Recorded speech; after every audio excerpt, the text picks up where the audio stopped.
បុកកតុយឲ្យខ្ញុំរួចហើយបានប្រហែល2-3 គីឡូដែរនេះហើយនេះក្លនេះក្ល16 ounce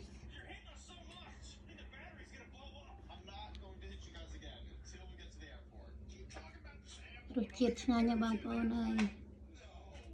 ថ្ងៃនេះចាំផុសរបស់ទៀតហើយឥឡូវបន្លែត្រីឆ្អើររួចហើយគិតថានឹងបុកអីកតុយកេះមិនអី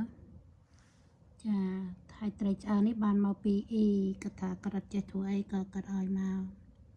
ហើយខ្ញុំគិតថាពេលបុកហើយយកទៅចែកគាត់ហូបដែរគេពេលខ្ញុំបុកហើយចាំខ្ញុំបង្ហាញទៀតហើយក្នុងមួយចាននេះមានម្ទេសមានខ្ទឹមក្រហមខ្ទឹមសខ្ទឹមបារាំងម្ទេសខ្មែរម្ទេសទាំងដាក់លេទាំងអស់គ្នា